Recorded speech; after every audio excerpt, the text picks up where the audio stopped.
Hi, love. I pray all is well. I've had something come up in the last couple of weeks that seems to be a recurring theme right now, and I want to ask you if you've ever experienced this. Have you ever had anyone direct this phrase to you? Well, you're just whatever. Whether it's you're just a supervisor, or you're just a manager, or you're just a single mom, or you're just this or just that, you're just a 20-year-old, whatever it is. Have you ever experienced somebody throwing that you're just a phrase at you? I've had a lot of my friends and very close companions and even some clients bring this to me in the last couple of weeks, and I've experienced it myself throughout my career. And I just want you to know, you're just has deep roots. Let's talk about it for a minute. What does that mean when somebody tells you you're just a? You're just a this or that. Well, in the Bible, there was one king, King Saul, who was the first king of Israel. King Saul, even though God had chosen him, was very, very intimidated by someone he called just a shepherd boy. Now, if we backtrack in the book of 1 Samuel, when King Saul was anointed king by Samuel, who was the prophet at that time, he was a kingmaker, he anointed kings at that time.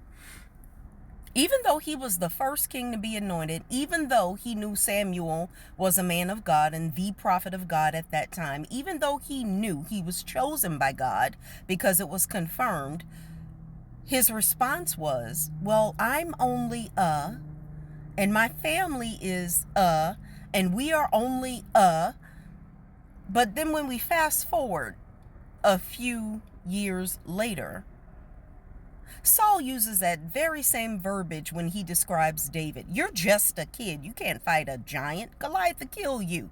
You're just a this. You're just a that. You just. Yet we know the end of the story. David conquered Goliath by the strength God gave him, and he was victorious. Ultimately, that story went on, even though David was Saul's son, Jonathan's best friend, loved him to death. They loved each other severely. And Jonathan stood up for David.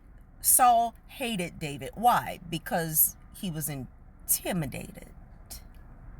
And that's my point. When people use that verbiage, you're just or you're a nobody, or you're lesser, or you're not good enough to sit in this meeting, or what have you. You can't tell me anything. You're just a single mom or a single dad, or you're just someone who came from that part of town, or you're just an associate degree person, or you're just a bachelor's degree person and I have a master's, or I have a doctor. Anytime somebody uses that you're just a verbiage, it is a clear sign that they are intimidated by what they see in you. If we are not intimidated by those around us, there is no need to try to belittle or defact or debunk who they are to make ourselves feel better or more comfortable. I've experienced it throughout my career. I know many of you have experienced this. Many of you have reached out to me. My friends, my companions have reached out and told me that you've experienced this as well. But just be reminded in those moments. See it for what it is. It's not that you should feel bad about yourself. It's that you should feel sorry for that person. Pray for them and pray that they find self-worth in that moment. Because the you're just is just a reflection of who they are and what they feel, and the little them inside trying to show a big them on the outside, right? By belittling someone else. Remember that.